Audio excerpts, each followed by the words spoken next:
Энэхүү подкастуудаараа гэмт хэрэг, болсон явдал, сэтгцийн гач үйлдэлүүдээс үүдэлтэй хүн амны хэрэг зэргийг хүмүүст сэрэмжлүүлэх үүднээс бэлтгэж та бүхэндээ хүргэж байна. Дээрх агуулгуудын хүрээнд сэтгэл санаа тавгуутах магадлалтай учраас жирэмсэн эхчүүд сэтгэл санаа докторгүй байгаа үедээ мөн 18-аас доош насныхан сонсохгүй байхыг зөвлөе. Энэ нь хувь хүний сонголт учраас хэрв сонсох явцад контентын ярианы агуулгаас болж сэтгэл санаа тагвархвал таныг сонсгоо зогсоогоорой гэж зөвлөе.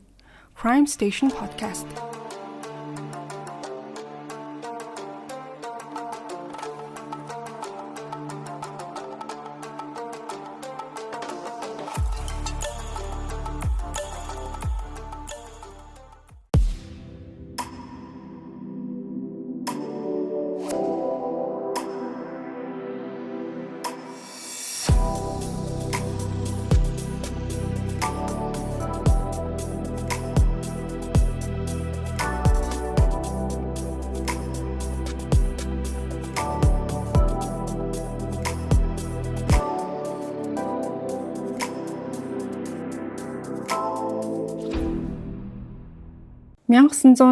оны 3 сарын 11-нд 22 настай Барбара Рокки гэдэг эмэгтэй Юта мужийн Прово хотод байдаг өөрийнхөө амьдардаг байранда ширээний ард суудсан. За нэг зүйлийг бол яарад бичээд байж исэн. За тэр бол бичиж байхдаа хэсэг хугацаанд завсарлаад өөрийнхөө бичсэн зүйлээ дахиж нэг уншаад сэтгэл нь ерөөсө ханаагүй болохоор дахиад хэдэн мөр нэмж бичгээр болсон. Түүний бичижсэн энэхүү захиа нь болохоор өөрөөнийхөндөө зориулсан тийм төрлийн нэг бичвэр байсан. Тэгээ тухайн зүйлээ ийм нэлээд сайн бичих ёстой гэж бодоод нэг ясандаа бол тэр салах ёс гүйцэтгэж захиа бичээ сууж исэн энэсэн. За Барбара болохоор тухайн үед BYU гэд Brigham Young-ийн их сургууль гэх тийм сургуульд сурч исэн юм байлаа. Энэс хойш BYU гэдгээр нь хэлээ явчих. За энэ сургууль нь болохоор айгүй тийм шашинлаг их сургууль байсан. Тэгээ ихэнх оюутнууд нь болохоор Мормон шашин шүтдэг. Гэхдээ Барбара болохоор тийм шашинтай хүн бол ерөөсөө биш байсан юм билээ. Үйл итгэгч гэсэн үг шүү дээ. Тэр болохоор BYU-д шашны сонирхлоосоо болж сураагүй. Харин зүгээр л ингээд сонирхоод ийм итгэл үнэмшилтээр суурилсан орчинд суралцах нь тийм өөртөө сонирн байх болов гэж одоо тэр сургуульд орсон. Гэхдээ удаагүй тэр бол өөрийгөө тийм гадуурхагдсан юм шиг мэдэрч эхэлсэн. За яагаад гэхээр ангийнх нь бол 7 хоног болгон сүмрүү ингээд олон цагаар явдаг. Тэгээд мэдээж маш хатуу дүрм журамтай тухайн ингээд дүрм журам үнэт зүйлсийг нь дагаж мөрддөг байсан нь Барбарагийн хэв маягтай ерөөсөө ингээд нийцэхгүй байсан. За энэ нэмэгтэй болохоор Калифорниас ирсэн юм байна. Тэгэд өөрийгөө болохоор тийм илүү эрх чөлөөтэй сэтгэдэг, шин санаа туршиж үзэх сонирхолтой, шин зүйлсийг судлах дуртай хүн гэж үздэг байсан юм байна. За ингээд сүүлийн 3 жилийн хугацаанд тэр бол бусад оюутнуудын маш тийм амьдралын хатуу хэв маягаас болоод тэрэндээ бол сүүлдээ бухимдаж эхэлсэн бас маш их тийм ганцаардсан мэдрэмжтэй болсон юм байна. За тэгээ шинэ байранд нүүж орсноор бол энэ байдал нь өөрчлөгдөн гэж найдаж исэн ч 74 оны 1 сард 7 охинтой хамт амьдарч эхэлснээс хойш ингээд 2 сарын дараа гэхэд тухайн охтууд нь бүгдээрээ Барбарад дургу болсон нь бүр ингээд илт мэдрэгдэж эхэлсэн. За тэд нар болохоор BYU-гийн бусад оюутнууд шиг маш тийм шашинлаг тэгээ Барбараг болохоор янз бүрийн хүмүүстэй болцох ч юм уу өөр шашин ямар гэдгийг судалж үзэх гэх мэт үйлдэлүүдээс нь болоод ерөнхийдөө ингээд хачин эмэгтэй гэж үздэг байсан маа. Тэгээ мэдээж энэ нь бол тухайн Мормон шашинтай эмэгтэйчүүдийн хувьд бол огт тийм ойлгож чадхааргүй зүйл байсан. За тийм болохоор Барбара ингээд өрөөнийхнийхөө бодлыг нь өөрчлөх гэж оролдохын оронд тэдний хэлдгээр бол ингээд нэг тийм хачин сонин гэмээр зангаа улам илүү их гаргаж харуулж эхэлсэн байгаа байхгүй юу. За тэгээ яадаг байсан гэхээр ингээд зориуд тэднийг эвгүй байдал оруулах тийм зүйлийг хийж эхлэв. За жишээ нь гэх юм бол чөтгөрт итгэдэг, чөтгөрт би ингээд залбирдаг гэж хэлэх нь нөгөө охтууд бол бүр ингэж бараг айж хүлээж авдаг байсан. Тэгээ удаачгүй Барбара болохоор нөгөө охтууд нь түүнийг зүгээр ингээд нэг хачин гэж бодхоосоо илүүтэйгээр бараг айж эхэлснийг нь бол мэдэрсэн. Тэгснээрээ нөгөөх чи улам их ганцаардаж эхэлсэн байгаа. Тийм болохоор Барбара тухайн охтуудад ингээд захиа бичээ сууж исэн нь ерөнхийдөө бол ийм учиртай. За тэр өрөөнийхөндөө бол төр хугацаанд сургуулаасаа яваад тэгээд өөрийг нь ойлгодог хүмүүстэй байна гэдгээ ол захиандаа бичсэн байсан. Тэгээд хамт байна гэж бодож байгаа хүмүүсийнх нь нэг нь болохоор өөрийгөө зүнч гэж зарласан Richard Finder гэдэг нэртэй хүн байсан. За Барбара болохоор нэг удаа ингээд радиогийн нэвтрүүлгүүд гэж байдаг штэ. Тим нэвтрүүлэг рүү нэг удаа залгаад тэгээд Ричард хүмүүсийн ингээд одоо ирээдүг зөгнөж уншиж яхад нь холбогдсноор одоо энэ хоёр хүн бол танилцчихсэн юм байна. За тэгээд ярилцсан даруйда Барбара болохоор тухайн Ричард гэдэг хүнтэй шууд ойлголцсон. Тэгээд Ричард болохоор энэ нэмэгтэйгээс ингээ 10 насаар ахсан ч гэсэн Барбараг ер нь амьдралд нь өөр хинч одоо ойлгоогүйгээр маш сайн ойлгож чаддаг байсан юм байна. За ингээ энэс хойш тэдний харилцаа маш одоо тийм бат бөх болоод бас нэг тийм романтик тэгээд сүнслэг тиймэрхүү одоо ихтгэл үнэмшил хоорондоо үүссэн байгаа байхгүй.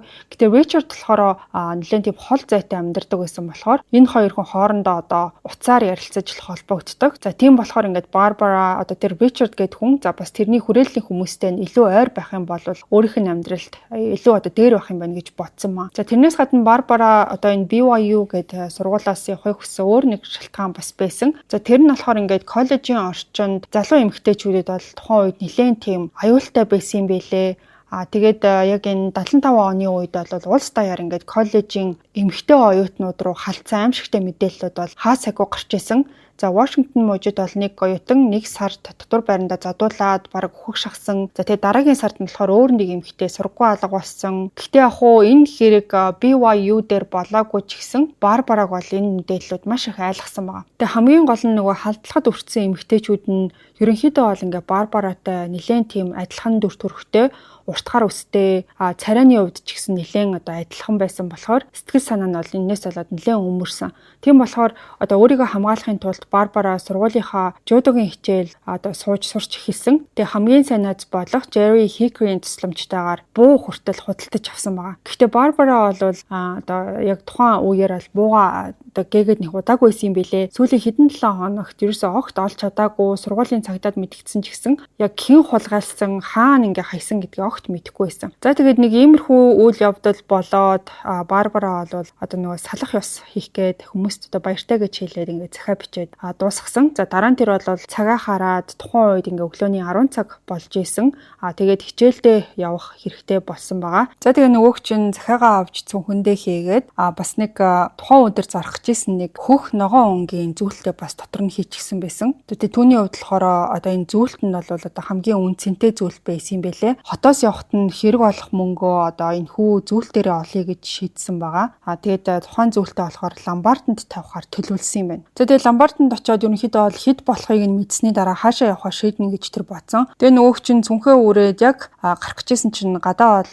хашаанд нэг машин орж ирж байгаа чимээ сонсогдсон. Тэгээ урдны өдөр болохоор энэ Jerry гээд найз нь машиныг аваа явцсан юм билээ. Хичээлдээ явахаасаа өмнө ингээд буцаад авчирчих хаа гэд бодож исэн чи яг ашгүй ингээд хүрээд ирсэн. Тэгээ Барбара болохоор үүдэн дээрээ гараад харсан чинь үнэхээр одоо нөө Jerry олвол хүрээд ирсэн машинаасаа буугаад л хүрийг нь өгөөд тэгэх үеэрээ ол хоорондоо багсаа яриа өрнүүлээд удахгүй уулзах хэвээрээ бидтэй гэд асуусан. Гэхдээ Барбарагийн дотор болохоор ингээд хичээлдээ амжиж очих бас зүйлтэй хаана яаж ламбарданд өгөх энэ гэсэн тиймэрхүү бодолтой ерөнхийдөө автчихсан байсан. За тэр бол Salt Lake хотод илүү олон ламбардууд байдаг. Илүү өндөр үнээр авна ухаа гэж дотроо бодож исэн юм билээ. Salt Lake болохоор тэдний сургуулиас нь хойд зүгт 1 цаг хүрэхгүй тийм зайд бол байрладаг. Тэгвэл нөгөөтг чинь одоо хичээлдээ суусны дараа тарангуудаа шууд тийшээ явна гэж бодсон байгаа. За тэгээд Jerry-гийн хэлж байгаа ярьж байгааг нэг төдийлэн одоо анхаараагүй толгоогоо дохиод тэгээд дэлхүүрээ аваад машиндаа суугаад хөдөлсөн. Ингээд 1 цаг гаруй хугацааны дараа бол Барбара нийгмийн тим хичээлдээ суугаад хурдан тараасаа гээд хүлээгээ сууж исэн. Тэгжсэн чинь ард нь суусан оюутнууд бол ингээд шивнэлдээд эхэлсэн. Юу ярьж байгааг нь яг ингээд тод сонсож чадаагүй ч гэсэн одоо түүний нүүр нь улайгаад яг үнэндээ ол өөрийнх нь тухай ярьж байгаа эсхийг мэдэхгүй ч гэсэн хэрвээ тийм байх юм бол энэ нь түүний хувьд анхны тохиолдол энэ төр биш байсан. Ерөнхийдөө бол ингээд оюутнууд байнга түүний тухай ингээд ярьдаг байсан юм байна. За тэгж байж байгаа дуудахгүй багш нь бол хичээл таарсан гэж хэлээд тэр бол шууд босоод номнуудаа цүнхэндээ игээд яарч одоо машиндаа очингуудаа хөдөлсөн. Зөвлөлтөө ламбарданд тавьчаад энэ газраас одоо явандаа гэж бодохоор л дотор нь бол айгүйх тогтолж исэн. За тэгээ энд одоо үйл явдлаас 3 цагийн дараа Барбарагийн нөгөө сайн найз гэдээсэн Jerry тэдний гэрийн гадаа бол яваад очисон. Тэгээ тэр хоёр бол үдээс хойш уулзахаар төлөвлөсөн байсан ч Барбара болохоор явж очиог санагдаагүй. Ер нь ихэнх цаг үед Барбара одоо хин нэгэнтэй уулзах, за ялангуяа нөгөө сайн найзтайгаа уулзах үеэрээ ерөөсөө ингэж ирэхгүй байх гэж байдаггүй. Одоо ирэхгүй байх юм бол заавал мэдэгддэг байсан болохоор Jerry түүний зүгээр байгаа эсхийг нь шалгахаар одоо ингээ гэрийнх нь гадаа ирсэн тийм учиртай байсан. За тэгсэн чинь Барбарагийн машин нь хашаанд ерөөсөө байгаагүй. За тэгээ хэсэг зогсож байгаад хамт амьдардаг охтуудаас нь асуухаар төтгшөө ордын билүү гэж бодсон ч гэсэн сүултээ болоод тэгээ гэрлүүгээ бутсан маа. За тэгж явж байгаа тийм Барбарагийн амьдардаг байсан байшингийнх нь ойролцоо байдаг нэг орон сууцны одоо хажуугаар өнгөрч явахдаа тэр доторх машины зогсоолт нь Барбарагийн машин зогсож байгааг нь тэр бол харсан байгаа хгүй. Тэгээд энэ нь бол нэлээд тийм сонир санагдчихсан. Ягаад гэхээр Барбара тэнд амьдардаг хин нэгнийг ерөөсөө танихгүй гэдгийг бол Jerry мэднэ. Тэгээд тэр цаг үеэс нэлээд нөгөөд чи санаа зовж эхлээд машин руу нь явж чаад төтгшөө харсан чинь тэнд нэг бичсэн зүйл байгааг нь олж харсан. Машин түгжээгүй байсан болохоор хаалгыг нь онгоолгоод бичгийг бол аваад уншсан байгаа. Тэгээ тэрийг уншаад нэлээд одоо сандарч эхэлсэн. За тэгээд нэг цагийн дараа гэхэд Jerry болохоор Барбарагийн нөгөө өрөөний охтуудыг нь дагуулад кампусын цагдаагийн хэсэг рүү олвол яарч явж очисон. За тэгээ машин дотор байсан нөгөө бичгийг одоо олж уншсныхаа дараа Барбарагийн одоо гэрлүүн явж чингуудаа хамт амьдардаг охтуудад нь үзүүлээд харсан эсхийг нь бол асуусан байгаа. Яагаад тэгэхээр тухайн цагтл болохоор ийм амиа хорлохын өмнө бичсэн юм шиг байж магадгүй гэж одоо сандарч айжсэн тэр байсан юм байна л да. Тэр бичих нь болохоор нөгөө ярианы ихэнд дурддажсэн Барбарагийн бичсэн нөгөө салах ёс гүйцэтгэж байгаа юм шиг тийм төрлийн захиа байсан. Өөрийг нь одоо ойлгодог хүмүүс рүүгээ явж гин гэд тэнд бичсэн байсан. Тэгээд тухайн цагтлынх нь өнгө аясан нэлээд одоо ийм хүмүүсийг одоо сандрахаар тийм одоо байсан байгаа байхгүй юу. За тэгээд сургуулийн одоо жижүүр хийжсэн цагдаа гарч ирсний дараа Jerry бол тухайн өдөр Барбаратай уулзахаар тохирсон байсан ч тэр ирээгүй. Энэ нь бол түүний хувьд огт тийм хэвийн зүйл биш гэдгийг тайлбарлаж хэлсэн. За дараа нь тэр бол Барбарагийн машиныг одоо яаж олсон, за энэ загтлыг бас одоо машин дотроос нь олсон тухайга бас тухайн загтлын талаар ингээд маш их санаа зовж байгаа талаар бол тайлбарлаж хэлсэн. За тэгээ нөгөө цагдаа болохоор за бид нар ингээд шалгаад үзье гэж хэлээд тэгээ дараагийн хэдэн цагийн турш нөгөө кампусын бусад цагдаа нартайгаа энэ талаар бол ярилцаж эхэлсэн. За тэд бол кампусын бусад оюутнуудтай бас Барбарагийн гэр бүлийнхэнтэй холбогдсон ч гэсэн тухайн өглөөнөөс хойш Барбараг бол хинч хараагүй, хинч нэгэ сураг энэ төр аваагүй гэдгийг нь мэдэж авсан. Ингээд цагдаа нар бол энэ хэргийг үргэлжлүүлж шалгаад сургуу болсон хүний хэрэг байж магадгүй гэж үзсэн ч гэсэн аль бие усаар тэгж зарлахад бол хангалттай хугацаа өнгөрөөгүй байсан.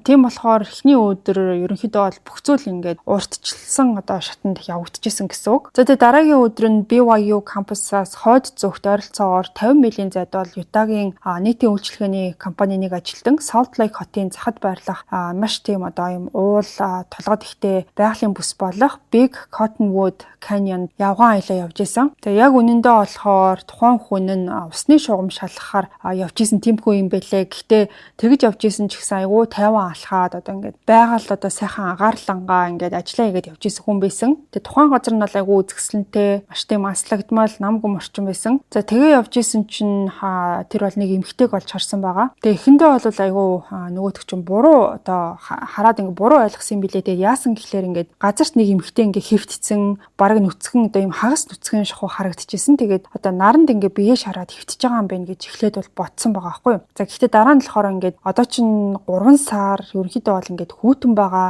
Дээрэс нь эмэгтэй ингээд нүрээрээ доошоо харсан байдалтай бүрэн нүцгэн байна гэж ер нь бол айгүй утгагүй штэ. Тэгээ тухайн хүн рүү хідэн алхам одоо ойртоод ингээд харсан чинь яг юу болсон гэдгийг тухайн хүн бол ойлгож эхэлсэн. За тэгээ мэдээж маш их сандраад эргэж харалгүй машин руугаа гүгээд за тэгээ цагдаад мэдэгдсэн юм. Ингээд нэг цагийн дотор Salt Lake хотын шерифийн албаны ахмад Pete Hayward Big Cottonwood Canyon руу одоо машинтайгаа хөдөлсөн. За тэгээ түүнийг очихоос өмнө болохоор хид хідэн аврах багийнхан бол аль хэдийнэ тухайн газарт нь очоод тэр хэсэг газрыг одоо хамгаалалтандаа аваад Ахмад Hayward очихоос нааш бол тухайн хүмүүс маань ямар нэг зүйл хийх угаасаа шаардлагагүй байсан. Яагаад гэхээр одоо энэ Hayward гэдэг хүн амны хэрэг дээр ажиллахдаа бол бүх нарийн ширийн зүйлс энэ хүнээр заавал дамжих ёстой байсан юм байна. Зэндээ хэдэн минутын дараа Hayward болохоор замын хажуу зогссон цагдаагийн машинуудыг бас явган замын эхэнд хүлээж исэн нэг туслахыг бол олж харсан байгаа. Тэгээд тэр машинаа зогсоож буугаад туслахтайгаа хамт ойролцоогоор 300 ярд орчим өсвөр замаар дээшээ алхаж эхэлсэн. За дээшээ хүрэхэд бол нэлээд одоо амсгаадаа одоо хид хідэн мөрдөгч цагдаа нар бол нэг бутны эргэн тойронд цугларсан байхыг олж харсан. За тухайн бутны доор нэг нүцгэн эмэгтэй нүрээрээ доошоо харсан байдалтай хэвтчихсэн. За Hayward бол төхөж жоод доошоо одоо сөхөрч сууж байгаа. Тэгээд цогцыг бол шалгаж эхэлсэн ба. За тэгээд тэр дараа эмэгтэй нуруунд дээр нь одоо дор хаяад ингээд 3 сумны шарах байгаа гэдгийг олж харсан. За үүнээс өөр илэрхий гэмтэл бол ерөөсө харагдаагүй, бас ингээд ялзарлын тодорхой шинж тэмдэг бол ерөөсө байгаагүй. За тэгээд түүний таамаглаж байгаагаар бол энэ эмэгтэй тухайн газар 1 хоног орчим байсан. Жилийн одоо энэ цаг үеэр бараг хинч тэр газар руу явдаггүй. Хэрвээ тэр нийтийн одоо үйлчлэгээний ажилтан тухайн одоо газраар яваагүй бол цогцос хэдэн сар ч гэсэн олдохгүй байх магадлалтай байсан. За Hayward бол цогцсны хажууханд нь одоо тухайн эмэгтэйн хувцас гутал нь ойрхон байгааг бол олж харсан. Тэгээд тухайн одоо бүх зүйл нь маш нимба тийм ихвэгдсэн байсан болохоор Hayward-д бол маш тийм сонин санагдчихсэн. За тэгээ нөгөөх чинь бэлийн өмсчүүд хувцснуудыг шалгаж эхлэхэд бол урагдсан, гэмтдсэн зүйл огт одоо анзаарагдаагүй. За бас тэр ойр орчмыг ажиглахад ерөнхийдөө бол айгүй тийм цэвэр эмх цэгцтэй байсан. Тухайн газар бол буу байгаагүй. Шорон дээр одоо ямар нэг тэмцэлсэн ч юм уу эсвэл зодтолцсон тийм уул мөр огт байгаагүй. Бас цогцыг чирсэн ч юм уу тиймэрхүү зүйл ч гэсэн харагдаагүй. За тийм болохоор Hayward энэ эмэгтэй яг олдсон газартаа буудуулж амнасаа алдсан байх магадлал өндөр гэж дүгнсэн. За тэр бол замын голд зогсоод харсан бүхнээ тунгааж бодож эхлээд нямбай одоо ингээд ихвэ тавьсан хувцас нь магадгүй зөвшөлтсөд ингээд одоо харилцаанд орох үеэр тайлагдаад ингээд тэнд орхигдсон байж болох. За дараа нь бол нөхцөл байдал гинт хүчирхийллийн шинжтэй болсон байж магадгүй гэж үтсэн. За эсвэл ингээд эсэргээрээ буу тулгаж хүчээр ингээд хувцсыг нь тайлуулахыг шаардсан байж болох юм а гэж үтсэн. За ер нь аль нь ч байдаг вэ Hayward-ийн өөрийнх нь мэдрэмжээр бол энэ эмэгтэйг хүнөөсөн хүн нь танил хүн нь байсан байхаа гэж бодогдчихсэн юм байна. Яагаад гэхээр тухайн одоо газар руу засмал замаас гараад өксөж ирнэ гэдэг бол нэлээд амаргүй байдаг. Hayward болохоор ерөнхийдөө 50 орчим насны эрүүл бие бэлтэртэй хүн байсан ч гэсэн яг тэр өксөр зам руу очих үедээ бол нэлээд амьсгаадчихсэн гэхээр яг ийм замаар өөр хүний хүчээр авчирна гэдэг бол нэлээд хэцүү. Тийм болохоор илүү бодит хувилбар нь гэх юм бол энэ эмэгтэй одоо өөрийн итгэдэг хүнтэйгээ сайн дураараа хамтдаа дээшээ алхаж гарсан. Харин дээр гарсныхаа дараа тэр хүн бол түүний хүнөөсөн байх магадлалтай гэж үзэжсэн. Гэхдээ Hayward бол энэ онолоо баттай гэж үзэхээс өмнө эхлээд бол энэ эмэгтэй хэн болохыг тогтоох хэрэгтэй гэдгийг ойлгож байсан. За түүнд бол гар цүнхэн төр ерөөсөй байгаагүй. Хувцсных нь халаастанд бол ямар ч бичиг баримт олдоогүй. Тийм болохоор тэр бусад цагдаа нарыг дуудаад цогцыг эргүүлээд за тэгээд доотлыг нь шалгахаар болсон байгаа. За тэгэхэд бол Hayward шорон дундаас хэд хэдэн сумыг бол олж харсан. За тухайн одоо зүйлүүд нь болохоор эмхтэн нуруугаар н ороод биеийг нь нэвт гарсан гэдэг нь бол илтээсэн. Тийм болохоор тэр дараа шинжээчид бол сумнуудын зургийг нь аваад уутанд хийж шинжилгээнд явуулах. За бас ингээд сум одоо нөгөө хүрсэн тэр хэсгийн шороноос нь дээж авахыг даалгасан. За учир нь гэх юм бол өөр нотлох баримт холилдсон байх магадлалтай байсан. 1970-аад онд бол мөрдөн байцаагчид ДНХ шинжилгээнд тулгуурлагдаггүй байсан ч гэсэн хувцсны ширхэг одоо нөгөө мяндсан ийм ширхэг гэж байдаг шүү дээ. Тэр за бас үс гэх мэт зүйлийг шинжилээд сэжигтнүүдтэй холбох боломжтой байсан юм. За ингээд иймэрхүү одоо заавруудыг багтаа өгсөний дараа Hayward бол доошоо буйсан. Хамгийн эхлээд ямартаа ч тухайн эмэгтэй хэн болохыг нь олж тогтоох ёстой гэдгээ тэр бол мэдчихсэн. Ингээд дараагийн өдөр нь буюу 3 сарын 12-ны лхав гарагт Hayward Salt Lake хотын шерифийн албаны байранда сумны шинжээчтэй дөнгөж уулзаж гарч ирээд шинжээч болохоор энэ эмэгтэйг хөнөөсөн буун магадгүй 357 калибр буу байсан баха гэдгийг бол хэлсэн юм байна. Тэгээ энэ нь бол мөрдөн байцаалтанд мэдээж хэрэг тустай мэдээлэл байсан ч гэсэн 357 калибр буу нь бол тийм ч ховор биш болохоор сэжигтнүүдийг одоо ингэж нарийсгаж олж барихад бол төдийлөн их тус болохгүй гэдэг нь ойлгомжтойсэн. Гэхдээ Hayward болохоор мөрдөн байцаалтанд маш чухал нэг зүйлийг олж мэдсэн байсан нь за хохирогчийн одоо хэн гэдгийг мэдчихсэн байсан. За тэр үнэн нь болохоор бидний одоо өнөөдөр яригдж байгаа 22 настай Barbara Rocky байсан. За урдны оройн Hayward-ийн баг бол цогцос алдсан талаар мэдээллийг олон нийтэд цацсан. Тэгээ дараах нь болохоор BYU-гийн цагдаагаас нэг оюутан нь өмнөх өдөр нь ингээд сургаггүй болсон тухай дуудлага одоо ирсэн юм байна. Тэгээ хэдхэн цагийн өмнө болохоор тухайн сургаггүй болсон оюутны ангийнх нь Salt Lake хотод явж жоод цогцыг таниад Barbara одоо мөн гэдгийг баталсан юм байна. Hayward болохоор тэдний заримтай нь бол хэдийнэ ярилцчихсан. За бас бусад цагдаа нар Barbara-гийн гэр бүлийнхэнтэй холбогдчихсан байсан. За харин одоо Hayward-ийн хувьд болохоор Jerry Hicker гэдэг нөгөө нэг айгуу сайн найз гэдсэн шүү дээ. Тэр залуугаас бол аль бие усны мэдүүлэг авах гээд явж исэн. За Jerry бол цогцыг таньсан хүмүүсийн нэг. Тэгээ Барбараг болохоор ингээд нөгөө анх сургуу болсон гэж мэдэгдсэн одоо хүн байгаад байгаа. За тийм болохоор Hayward түүнийг Барбарагийн алуурчин хэн байж болох уу гэдэг мэдээлэл рүү хөргөж өгч магадгүй гэж дотроо бол маш их найдаж исэн байгаа. Ингээ хэсэг хугацааны дараа Hayward бол Jerryтэй нүүр тулж уулзаж эхэлсэн. За Jerry-гийн байгаа байдал нь нэлээд тийм одоо цочирдсан, толгоогоос ихсрээл одоо нулимсаа барих гэж айгүй хичээж байгаа юм шиг. Яг одоо нүдрүү нэгцэлж харж чадахгүй нэг тиймэрхүү байдалтай байсан. Гэхдээ Hayward бол тийм ч зөөлхөн асуулт энэ төр тавиагүй. Ерөнхийдөө бол нэг тийм одоо зөөлөн төрлийн хүн биш юм байна л да. Тэгээ яг хоо одоо ингээл эмгэнэл илэрхийлдэг ч юм уу, одоо нөгөө сандарж байгаа хүнийг тайвшруулах ч юм уу. Тиймэрхүү зүйлд ер нь бол цаг атлахгүй шууд гол зүйл рүүгээ орсон. За ялангуяа Jerry болохоор өөрөө илт тийм сэжигтэн байж болохоор тийм хүн байгаадсан. Тэр бол Барбарагийн сургуулийн одоо хамгийн тийм ойр дотных нь хүн байсан. Hayward болохоор Барбараг ингээд маш итгэдэг, ойрынх нь хүн нь хүнөөсөн гэдэгт анханасаа бол итгэлтэй байсан. Тийм болохоор Hayward Jerry-д бол шууд тойруулалгүйгээр Барбара одоо алга болсон өдөр яг юу болсон бүхнийг нэг бүрчлэн ярихыг шаардсан. За ийм шулуун шудраг одоо хатуу асуултуудад Jerry ер нь бол баг зэрэг балмагцсан ч гэсэн өөрийн зүгээсээ бол тайлбарлаж ярьж эхэлсэн. За тэр бол өмнөх өдөр нь Барбарагийн машиныг зээлж авсан. Дараа нь болохоор ингээд даваа гарагийн өглөөний 10 цаг орчимд буцаагаад өгсөн. Тэгчээд хэдэн цаг номын санд суусан. Тэр өдрийнхөө үдээс хойш нь Барбаратай уулзахаар төлөвлөсөн байсан гэдгийг хэлсэн. За тэгээд тэд нар бол орой хамт цагийг өнгөрүүлэхээр тохирсон ч гэсэн Барбара ирээгүй.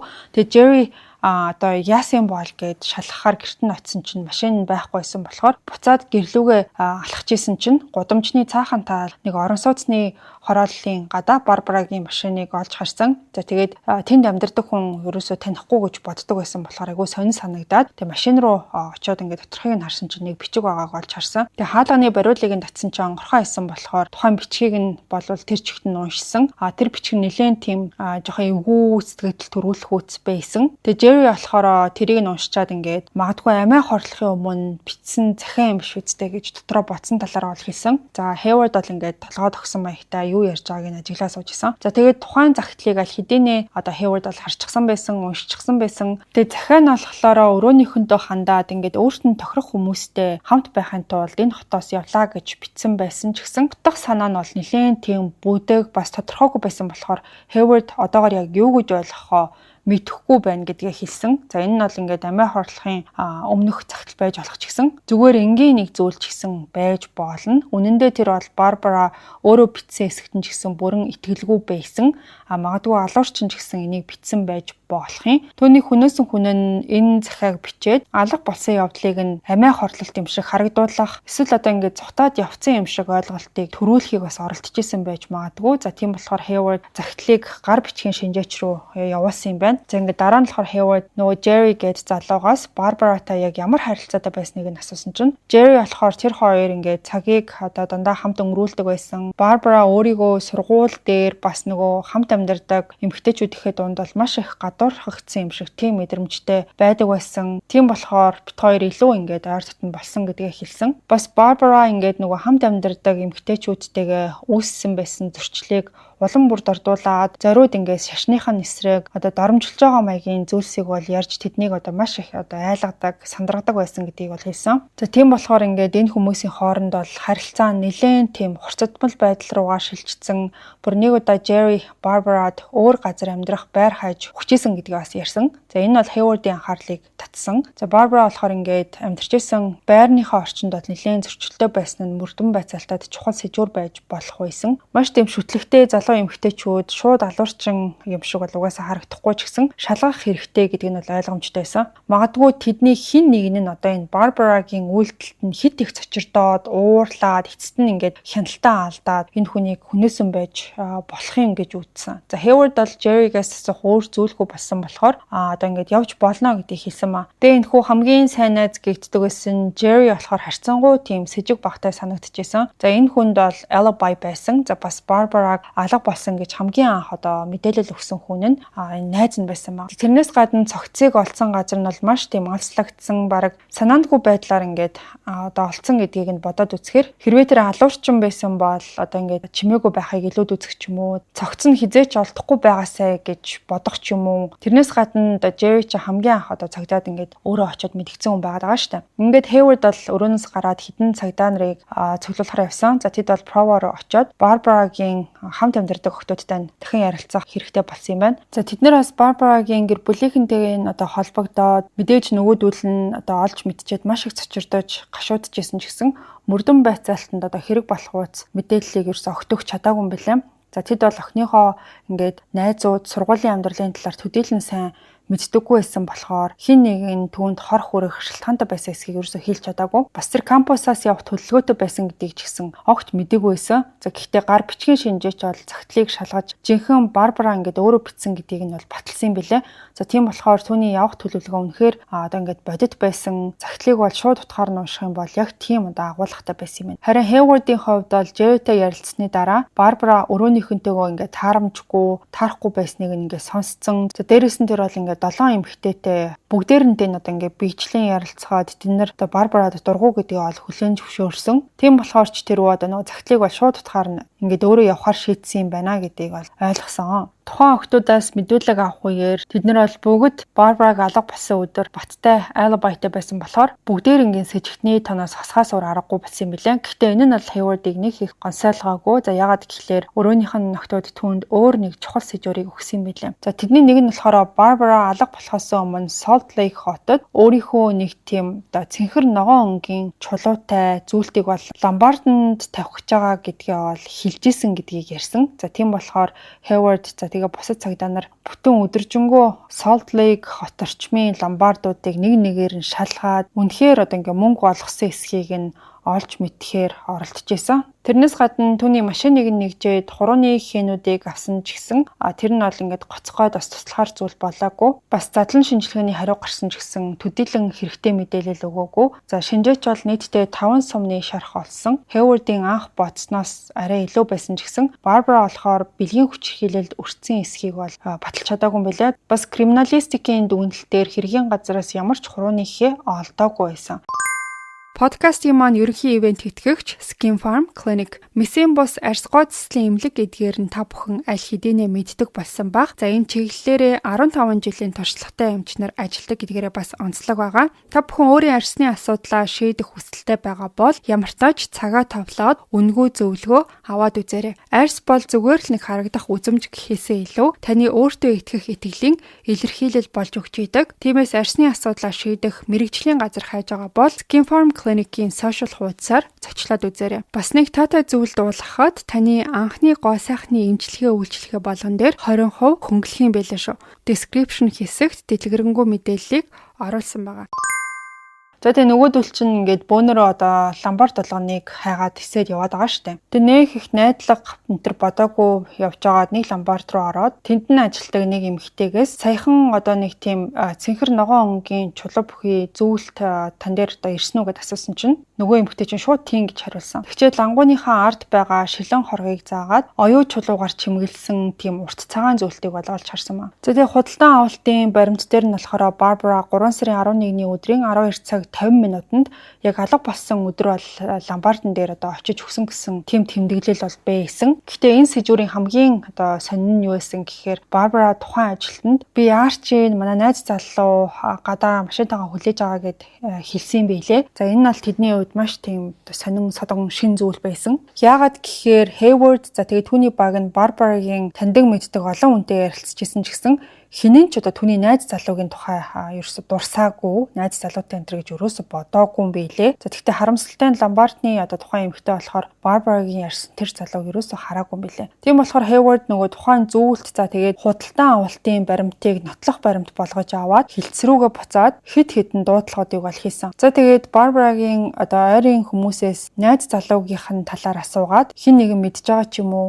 магадгүй ямар нэг шалтгаанаараас хэлээгүй байж болох эсэхийг шалгаж эхэлсэн. За тэгжсэн чинь нэг одоо туслах ажилт нь болохоор Барбарагийн найзуудтай хийсэн ярилцлагын үеэр зарим нь Барбараг болохоор Ричард гэдэг нэртэй найз залуугийнхаа тухай дурдсан гэдгийг бол хэлсэн. Энэ нь тэдний хувьд мэдээж агуу сайн мэдээ байсан. Тэд нар угаасаа яг иймэрхүү мэдээлэл одоо хайж исэн. Тухайн Ричард гэдэг хүн нь болохоор Калифорниос ирсэн, өөрийгөө зүнч гэж танилцуулсан Ричард Finder гэдэг хүн байсан. Яг Барбара одоо алуулах үеэр бол цанын баазад одоо ингээ амралтаараа хотод ирчихсэн байсан хүн гэдгийг хэлсэн. Тэгээ тэрийг нь яаж мэдсэн гэхээр Ричард гэдэг хүн болохоор өөрөө санамсаргүй байдлаар цагдаагийн хилцэл рүү залгаад туслах саналыг тавьсан юм билээ. Ингээ хэдэн цагийн дараа болохоор Hayward 30 орчим настай Richard Finderтэй байцаалтын өрөөнд бол уулзсан. Richard нүдний шилтэй, сахалтай, өөртөө итгэлтэй, бас туслах одоо чин хүсэлтэй юм шиг харагдчихсан. Гэхдээ Hayward-ийн хувьд энэ бүхэн нь бол одоо ингээ жүжиглээд байгаа юм шиг. За энэ хүнстэй жинхэнэ сэжигтэн байж магадгүй гэсэн тийм өнцгөөс харж байсан юм. Тэр бол Richard-ыг Barbara-гийн алуурчин гэдэгт нь ерөнхийдөө бол ингээ дотроо айгүй итгэлтэй байсан. Яагаад гэхээр алуурчид өөрсдөө ингээд мөрдөн байцаалтанд оролцох, за юу болж байгааг нь харах, хянах, өөрөөсөө тэр сэжиглэж байгаа байдлыг зайлуулах гэж оролдох нь тийм ч ховор зүйл биш байдаг. Тийм болохоор Hayward Richard яг ийм зүйл хийж ийн гэж дотроо бодож исэн. Тэгээ нөгөөх ч өөрийнхөө зүн бэлгийн чадварыг одоо ашиглаад энэ бүхнээс айгүй цэвэрхэн мултрах гэж байна гэж нэг тиймэрхүү одоо хардлагын шинжтэй бодож исэн. Бас Hayward сүүлийн хэдэн цагийн туршид Richard-ийн талаар судалж үзсэн. За тэр бол 357 гэдэг нөгөө калибр гар буу эзэмшдэг гэдгийг нь олж мэдсэн юм билээ. За энэ нь Barbara хөнөөсөн буутай яг ижил төрлөх байсан. Дээрээс нь нэмээд Richard болохоор Salt Lake хотод Barbara-гийн одоо зохицос олдсон Big Cottonwood Canyon-тай маш ойрхон газар байрлаж исэн гэдгийг нь тогтоогдсон юм билээ. За энэ бүхэн бол айгүй тийм давхцал олонтой тийм нөхцөл байдал үүссэн байгаа гэдгийг та бүхэн ч гэсэн баг ойлгосон баг. За тэгээд Hayward Richard-аас хэрэгээ хүлээлгэхэд тулд маш хатуу байцаалт хийхэд бол бэлэн байсан. Гэхдээ эхлээд хэдэн одоо энэ гол асуултуудыг асууж эхэлсэн юм. Richard Barbara-тай яаж танилцсныг нь асуусан чинь Barbara болохоор түүний радиогоор ярьж байгааг нь сонсоод холбогдсон гэж тайлбарласан. За тэр хоёр бол бие махбодын харилцаанд ерөөсөө орж байгаагүй ч гэсэн маш тийм гүн гүнзгий одоо сүнслэг холбоотой байсан гэж тайлбарласан. Тэгээ дараа нь болохоор Hayward шууд гол асуултаа тавиад Richard яагаад цагдаа руу ингээд буцсан талаар нь асуусан. За тэгсэн чинь Richard гинэт маш одоо юм нухацтай одоо царайтай болж ирээд Barbara-д юу тохиолдсон талаар нэг мэдрэмж төрсөн учраас би өөрөө ингэж гарч ирэх хэрэгтэй гэж бодсон гэж ярьсан. За тэр бол өөрийгөө зүнж хүн гэж хэлээд алхад ашигласан бууг хаа нэгтээ ус руу шидсэн гэсэн тийм үзэгдлийг бол би одоо ингээ зүүн совинд харсан гэж ярьсан. Hayward болохоор сонссон зүйлдээ ерөөсөө итгэж чадаагүй. За яагаад гэхлээр цагдаа нар аллагын зэвсэг олдоогүй гэдгийг олон нийтэд огт зарлаагүй байсан. Richard бол энийг мэдэх ёсгүй байсан ч гэсэн тэр одоо яг ингэж хэлснээрээ одоо бүх зүйлийг ингээ мэдж байгаа юм шиг харагдчихсэн. За тийм болохоор Hayward одоо яг ийм төрлийн зүнж үздэг хардаг талаар нь ерөөсөө цаашаа асуугаагүй. Шууд л 3 сарын 11-ний даваа гараг буюу Barbara яг алга болсон өдөр Richard цаг тутамд одоо юу хийснээ тайлбарлахыг шаардаж эхэлсэн. За ингэж асуусан чинь Richard үнэхээр тийм сандарсан юм шиг харагдсан. Тэгээд тэр хэсэг хугацаанд юу ч хэлэхгүй Hayward-ийг одоо гайхсан байдалтай ширтэж агаад дараа нь Barbara-г бол би ерөөсөө ингээ алаагүй тийм зүйл хийх би боломжгүй гэж хэлсэн маа. За тэгээд тэр бүтэн өдөр бол найзуудтайгаа хамт байсан гэдгийг тайлбарласан. Hayward зүгээр л ингээд маш тийм эвгүй харцаар хараад дараа нь нэг цаас түн рүү шидээд найзуудынхаа мэдээллийг бичиж өгөхийг шаардсан. Тэгээ нөгөөх чинь яарад одоо нэр утасны дугаар бичиж байгааг хараад Hayward бол энэ хүн яг мөн гэдэг одоо улам илүү ихтгэлтэй болсон. Түүний эсрэг бол маш олон ийм шууд бос нотлох баримтууд байсан. Гэхдээ баривчлахын тулд илүү тодорхой тийм баттай нотлохоо хэрэгтэй гэдгийг ч гэсэн тэр мэдчихсэн. Тэгээ тийм болохоор эхлээд Richard-ийн alibi-ийн шалгаад бас түүний 357 нөгөө калибр бууг нь Barbara-г хөнөөсөн сумтай харьцуулж шинжлэх шаардлагатай гэж үзсэн юм бэл. Ингээд Hayward бол сүүлдээ Richard-ыг явж болно гэж хэлсэн ч гэсэн чиний бууг ч нь бол бид нар шалгах хэрэгтэй байгаа шүү гэдгийг анхааруулж хэлсэн. Ингээд хэдэн 7 хоногийн дараа одоо тухайн нөгөө Richard-ийн буунаас гарсан сумны шинжилгээний хариу нь бол гарсан юм билээ. Тэгээ эцэст нь бүх зүйл тодорхой болсон. За тухайн буу Barbara-г хөнөөсөн буу биш байж таарсан. Hayward-ийн хувьд тэр үнэхээр ингээд Richard-ийг алуурчин гэдэг айгүй одоо удаан хугацаанд итгэцэн байсан. Тэгээ түүний хувьд бол энэ Richard гэдэг хүн хамгийн боломжит тийм сэжигтэй юм шиг санагдчихсэн. Тэгээ alibi-ыг шалгасан чинь бас тийм баттай биш байсан юм билээ. Яагаад гэхээр Richard-ийн одоо бүтэн өдөржингөө хамт байсан гэж хэлсэн найзууд нь ер нь бол ингээ хамт байсан. Гэхдээ бүтэн өдөр бол биш гэж хэлсэн юм билээ. Өөрөөр хэлэх юм бол яг Barbara одоо алга болсон өдөр Richard олон цагийн туршид хаана байсан гэдэг нь нэлээд тийм төвөгтэй тодорхойгүй байсан юм билээ. Гэхдээ яг уу энэ хүний эзэмшдэг буу тохироогүй гэдэг нь Richard гэмгүй гэсэн үг биш гэж Hayward бодсон. Тэгэхээр магадгүй өөр одоо ийм калибр буу ашиглаад дараа нь тэрийг хайсан байж болох юм гэж үзсэн. За ингээд ийм байдалтай шерифийн албанаас бол өөрсдийн хэмжээнд байж болох бүхэл зүйлээ хийсэн боловч тэдний хувьд яг ингээд эхлэх цэг рүүгээ буцаад очсон юм шиг бүх зүйл ингээд ямар ч тодорхой бус болоод эхэлсэн. Тэгээд үнэхээр дараагийн сарууд, дараагийн жилүүдэд нь Hayward энэ хэргийг үргэлжлүүлж шалгасан ч гэсэн сэжүүр нь бол улам бүр багассаар байсан. Ингээд эцэст нь болохоор тэр өөр хэрэгүүд дээр бас ажиллаад Барбарагийн хэрэг бол үндсэндээ ингээд cold case болсон юм байна. 2005 оны намаар Барбарагийн аллагаас хойш 25 гаруй жилийн дараа мөрдөгч Todd Park Salt Lake хотын шерифийн албанд ажиллаж исэн. За тэр бол ширээнийхээ ард суудсан. За тэр ширээн дээр нь 74 оны Barbara Rocky-гийн алгын хэргийн гэрэл зургууд, ярилцлагын тэмдэглэл, нотлох баримтын бүртгэлүүд одоо ингээд дэлгэтэй байсан. За мөрдөгч Park болохоор хүн амны хэрэг хариуцсан, шинээр томилогдсон одоо ийм мөрдөгч хүн байсан юм байна. Барбарагийн нэг эх чинь шерифийн албанд хандаад хэргийг нь дахин одоо нээж өгөхийг гуйсны дараа бол энэ хэргийг одоо энэ хүн хариуцж авсан юм байна. За Park болохоор өөрөө ингээд яг шинэ албан тушаал дээр очсон байсныг жишээлхүү Барбарагийн хэргийг бол шийдэж өгөх хүсэлтэд ингээд хит их автчихсан байсан.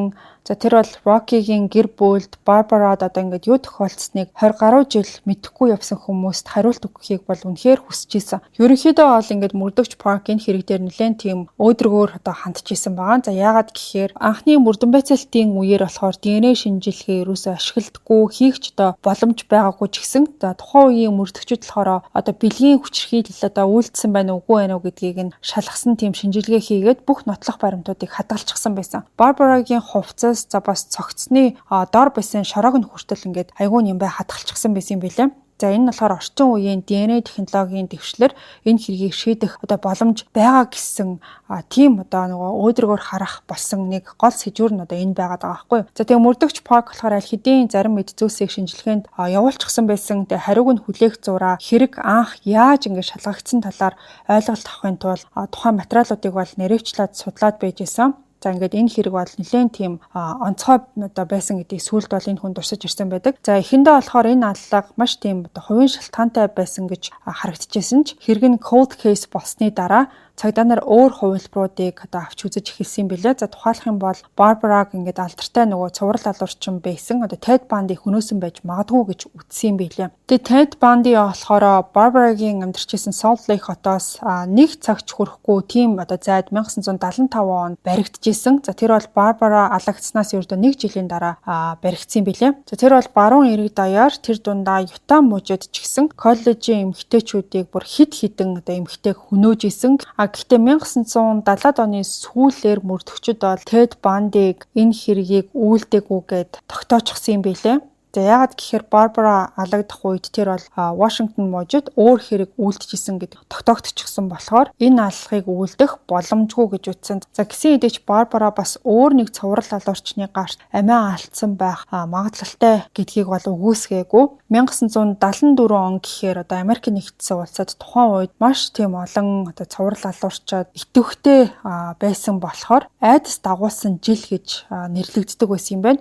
За гэхдээ мөрдөгч Park болохоор тухайн тэмдэглэлүүдийг унших тусмаа за анхны мөрдөгчдийн дүгнэлттэй бол санал нийлэх болсон. За энэ хэрэг бол хувийн шинжтэй байсан байх магадлал нэлээд өндөр байсан. За бас Барбараг ингээд 5 удаа буудаж хөнөөсөн гэхээр айгүй тийм сэтгэл хөдлөлөөрч гэх юм уу одоо гинэт айгүй уурлаад бүр ингээд алигээд алдсан хувийн шалтгаантай гэмт хэрэг байсан гэдгийг нь илтгэжсэн.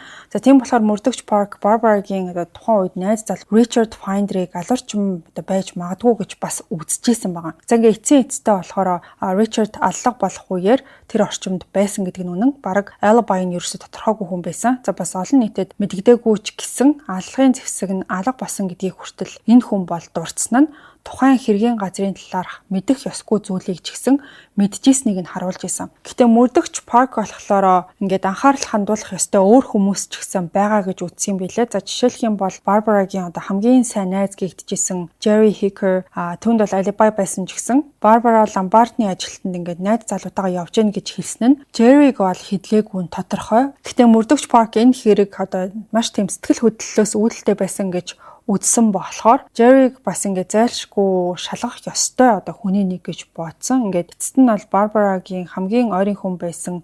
Магадгүй Барбараг ингээд хотоос явах гэж байгаа гэдгийг сонсоод ингээд уурсан байж магадгүй гэж үзсэн. За бас Барбарагийн хамт амьдарч байсан охтууд тэд нар бол бүгд ингээд баттай алибайтай байсан ч гэсэн тэдний нэг нь өөр хүнд Барбараг ингээд алах даалгавар өгсөн байж болохын анхны мөрдөгчөд ерөнхийдөө ийм нотлохоо олоогүй ч гэсэн тухайн хамт амьдардаг охтуудаас нь ерөөсө хангалттай мэдээлэл энэ төр аваагүй тэднэртэй нэгтэн бай ерөөсө ажиллаагүй зүгээр л ингээд хэрэгээс бол айгүй хурдан хасцсан юм шиг санагдчихсэн. Мөрдөгч Парк бас бүр огт сэжиглээгүй хүн байж болно гэдгийг үгүйсгээгүй. За жишээлх нь бол цогцыг олсон тэр нийтийн үйлчлэгээний ажилтан за эсвэл BYU-гийн өөр нэг оюутан энэ Барбара дургуйч юм уу ингээд гадуурхтай за тэгэл айгуу тийм сонин хачин өнтер гэж боддог тийм хүн байж болох юм гэж үзсэн. За тэгээ мөрдөгч Парк яг хэн болохыг нь хараахан мэдэхгүй байсан ч гэсэн нотлох баримтаас DNA илрүүлж чадаад тэгээд алуурчныг бол олно гэдэгтээ бол 100% итгэлтэйсэн. Ингээ 2 жилийн дараа буюу 2007 оны 10 сарын 1 өдөр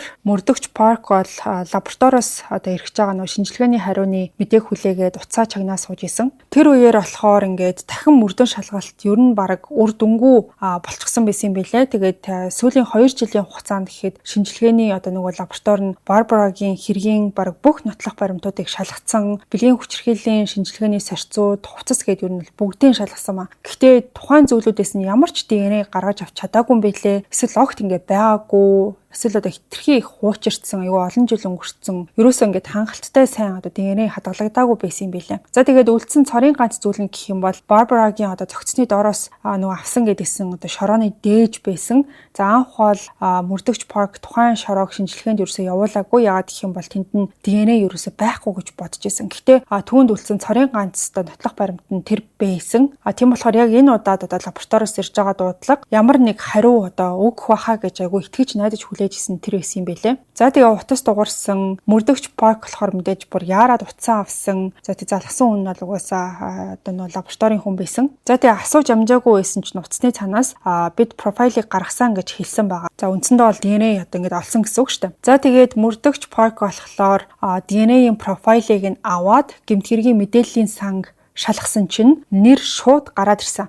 За ингээд олон 10 жилийн мөрдөн байцаалт DNA-ийн нотлохоонд тулгуурлаж цагдаа нар 1974 оны 3 сарын 11-нд Barbara Rockey яг юу тохиолдсон байж болох талаар ингэж дүгнсэн байна. Үдээс өмнө гэхэд Barbara машина явган замын хажууд зогсоохыг алуурчин харсан. Тэгчээ тэр даруй очиод машинд нь суугаад хамтдаа Барбарагийн очихыг төлөвлөсөн байсан Salt Lake хотын нэг ломбард руу явсан байгаа. Тэнд очингуудаа Барбара машинаас буугаад түтгшээ орсон. Харин тэр үеэр алуурчин жолоочийн суудлал руу шилжсэн. За өөрөөр хэлэх юм бол тэр цаашаад машиныг ингээд жолоодоод явхад бэлэн болсон гэсэн үг. За алуурчин бол жолоочийн суудлалд сууж Барбараг хүлээж авахдаа нэлээд тийм сандарсан байдалтай байсан. Хурдан гарч ирээд ингээд машиндаа ирээ суугаасай гэсэн нэг тийм догтлсон байдалтай байсан гэхүү дээ. Ягаад гэхээр алуурчин Барбарад хайртай байсан юм. Тэг тэр өдөр ингээд хоорондын харилцаагаа бие махбодын төвшөнд буюу ингээд бэлгийн харилцаанд орно гэж дотроо бол бодож исэн байхгүй. За тэгээ нөгөөх чинь зүйлтэй ломбарданд өгчөөд машины зорчигчийн суудалд суух үеэр алуурчин бол маш тийм догтлсон байдалтай хамт жоохон алах уу гэж асуусан. Тэгсэн чинь Барбара болохоор ингээд айгүй тийм эргэлзсэн байдалтай ерөнхийдөө бол тэгж алхаж явахыг хүсэхгүй байгаа нь илт мэдэгдэжсэн. Алуурчин түүнийг бол Ютагаас ингээд явах гэж байгаа гэдгийг за тэгээд ингээд салах ёс гүйцэтгсэн захиа битсэн гэдгийг явахын тулд мөнгө хэрэгтэй болоод зүйлтэй ломбарданд тавьж байгаа гэдгийг бүгдээр ингээд мэдчихсэн. Тийм болохоор ингээд явхаас өмнө жоохон цагийг хамтдаа өнгөрүүлээд энэ байдлаараа бол нэлээд тийм дотносхийг хүсэжсэн гэхүү дээ. За тэгээд алхаж явахгүй ойлгомжтой болсон болохоор тэр хоёр бол машинтайгаа нэг тийшээгээ явъя гэж шийдсэн. Алуурчин болохоор маш их баярлаад каньон руу хөдөлж гисэн. За тэгээд тэр хоёр болохоор хүмүүсийн пикник хийдэг хэсэгт бол очиж зогссон. За тэгээ тэр хоёр машинаасаа буугаад алуурчин бол халаасаа гаднаас нь тэмдрээд Барбарагаас хулгайлсан буу нь карман дотроо байгаа эсхийг шалгаж үзсэн. Тухайн бууг ашиглах эсгээ мэдэхгүй байсан ч гэсэн ерөнхийдөө ингээд карманд нь бэлэн байгаа эсхийг шалгаж исэн тэр байсан. Ингээд хэсэг хугацаанд тэр хоёр бол зүгээр л хамтдаа алхаад ярилцаад байгалийн сайхныг сонирхоод ингээд дээшээ өгсөд явж исэн байгаа. За тэгж байжгаад нөгөө алуурчин бол сүултээ бүр тэсгээ ойлсон. За тэгээд үйлдэлээ хийх хэрэгтэй гэж үзсэн. Хэсэг явж байгаад нэг газар зогссон чинь алуурчин болохоор эргэн тойронд ингээд хүм байгаа эсхийг шалгачаад Барбара руу төхөөд бирүү нилээн ойртож эхэлсэн байгаа аахгүй юу. За тэгсэн чинь Барбара шууд ухраад бинээс нь холдоод ийм зүйлийг ерөөсөө хүсэхгүй байна гэдгээ хэлсэн. За тэгээ энэ болохоор алуурчныг бол маш их уурлуулсан. За тэгээ тэр дахиад ингээд одоо бэрүүн төгсөн чинь Барбара бол тэрнээс нь одоо нэлээд тийм айсан байдалтай болж эхэлсэн. Тэгэхээр нөгөөх чинь бүр их уурлаад тэгээ карманаасаа буу гаргаж ирээд шууд бэрүүн тулгангуудаа хувцас тайл гэж шаардаж эхэлсэн. За тэгээд нөгөөтг чинь маш их айсан, тэгээ хэлснийг нь бол дагсан. Гэхдээ зориудаар ингээд айгүй удаан цаг хожих маягаар хувцас тайлж эхэлсэн. Тэгээ хувцас тайлчаад нөгөөтг айгүй нямбаа ивхэд зэрэгцүүлж тавиад битээ ингээч гэж гуйсаар байсан. Тэгээ эцэст нь тэр бол бүх хувцас тайлаад хажуудаа одоо ивхэж тавих уу ирэж гисэн одоо ингээд нөгөө алуурчнаас бол гуйсаар байсан. Тэгээ нөгөөх нь одоо ингээд өөрийгөө айгүйх тийм доромжлуулсан юм шиг мэдрэмж аваад эцэстээ тэр бол Барбарагийн цээж рүү буудаад нөгөөх чинь газар дээрээ сөхөрж унсан байгаа. Ингээд дараа нь алуурчин бол дахиад хид удаа гал нэгээд Барбара бол хөдөлгөөнгүй болсон. Тэр газар дээрээ нас барсан уу? За эсвэл одоо ингээд удаанаар тарчилж амиа алсан уу гэдгийг мэдэхгүй ч гэсэн алуурчин бол маш их сандарч эргэж харлахгүйгээр доошоогүйгээд Барбарагийн машинд суугаад Provo хот руу BYU кампус руу буцаад явсан. За замдаа тэр бол Барбарагийн цүнх бас бууг нь хаясан байгаа. Провод явж очиод Барбарагийн машиныг өөр нэг орон сууцны ойролцоо зогсоосон. Энэ нь болохоор тухайн одоо Барбаратай хамт амьдарч исэн 7 эмэгтэй түүнийг одоо машинаас бууж байгааг нь харахгүй байлгах тийм зорилготой байсан юм байна. За тэгээ дараа нь тэр бол цухтаад Барбарагийн захиаг нь бол машинд нь тэр чигт нь үлдээсэн. За тухайн цагт болохоор амиа хорлохын өмнөх цагтлан дээр өрөөсөө байгаагүй. Ерөнхийдөө бол ингээд нөгөө салах ёс гүйцэтгсэн тийм төрлийн захиа байсан ч гэсэн амиа хорлож салах ёсны цагтл бичсэн тийм зүйл бол ерөөсөө байгаагүй. Гэхдээ алуурчин бол түүнийг амиа хорлохын өмнөх цагтл юм шиг энэ нь бол харагдана гэж бодсон юм билээ. За тийм болохоор машиныг олоод доторх цагтлыг харахад хүмүүс Барбара өөрийгөө ингээд одоо амиа хорлсон байж магадгүй гэж бодно гэж тооцоолж исэн. За ингэснээрээ цагдаа нарыг одоо ийм буруу чиглэл рүү хөтлөөд өөрийг нь с ิจ гтэн гэж авч үзэхгүй байлгахыг хичээсэн. За ингээд эцсийн дүндээ тодорхой болсон зүйл нь юу байсан гэхээр Барбарагийн алуурчин нь түүний одоо хамгийн сайн найз болох Jerry Hicker байсан байгаа. Анхны мөрдөгчүүд Jerry-г эхэндээ бол ерөөсөө сэжиглээгүй юм билээ. Гол нь тэр бол цагдаа нартай маш сайн хамтран ажиллаж исэн. Бас Барбараг анх сургуу болсон гэж мэдэгдсэн хүн нь бол өөрөө байгаад исэн. За удалгүй мөрдөгчөөд түүнийг бол сэжиглээд эхэлчихсэн. За яагаад гэсэн чинь Jerry өөрийнхөө тэр нэг эвгүй зан характерыг гаргаж эхэлсэн. Барбараг алснаас хойш 1 жилийн дараа гэхэд тэр бол кампуст болсон хэд хэдэн хүчингийн хэрэгт холбогдсон юм билээ. За гисэн хэдийч тухайн үед түүнийг баривчлах хангалттай нотлох баримт ерөөсөө байгаагүй. Харин олон 10 жилийн дараа буюу ингээд 1974 оны хэргийн газраас авсан шорооны дээжээс лаборатори бол ингээд ДНХ илрүүлсний дараа бүх зүйл одоо өөрчлөгдөж чадсан. За тэд нар бол тухайн ДНХ профайлыг Jerry-тэй тааруулж чадсан юм билээ. За учир нь гэх юм бол түүний ДНХ урд нь өөр энэ хэрэгтэй холбоогүй гэмт хэрэгээс болж мэдээллийн сан ингээд бүртгэгдсэн байсан. За ингээд эцэст нь одоо тодорхой болсон зүйл нь юу байсан гэхээр Jerry болохоор Барбараг өөрийнх нь буугаар хөнөөсөн байсан. За тэр бууг бол Jerry өөрөө Барбарад худалдаж авахт нь тусалсан байлээ. Барбара болохоор тэрүүгээр өөрийгөө яг түн шиг алуурчтаас хамгаална гэж дотроо бол найдаж бодож исэн. Jerry-г 2007 онд баривчлах үед тэр бол аль хэдийнэ хорт хавдартай болцсон нас барахын одоо эрмэг дээр ирчихсэн байсан. За тэгээ ялын хугацааг багасгуулахын тулд Барбарагийн алхахыг одоо хүлээн зөвшөөрөөд 5 жил хоригдсны дараа судлагдсан билээ. За тэгж байжгаад 2014 онд бол энэ Jerry Hicker гэдэг хүн нас барсан юм байна. За ингээд маш их үйл явдалтай адармаатай хэргийг та бүхэнд ямар ч гэсэн ярьж өглөө. Ер нь ойрд нэг иймэрхүү нэлээд тийм адармаатай хэрэг яриад байгааг та бүхэн анзаарсан байх. Манай ихэнх сонсогчид бас ийм төрлийн хэрэг сонсоод хин нь одоо алуурчин байсан бол гэд эхнээс нь айгүйх бодоод тунгаагаад сүүл хүртэл нь ингээд яасан бол ийсгийн бол гэд бараг мөрдөгчиг болцсон сонсдог болсон гэж бодож байна. Өнөөдрийн дугаар та бүхэнд ямар санагдав? Иймэрхүү төрлийн дугаар та бүхэнд таалагдж байна уу? Тэр талаараа комент хэсэгт бас бичиж үлдээгээрэй. Ингээд өнөөдрийн дугаартаа маань Месийн бусаар Scottsdale Skin Farm Clinic хамтран ажиллалаа. Та бүхэн амралтын өдөр аяд тухтай сайхан өнгөрүүлээрэй. Ингээд эх 7 хоногийн мягмар гарагт бас нэгэн сонирхолтой дугаараар эргээд уулзъя.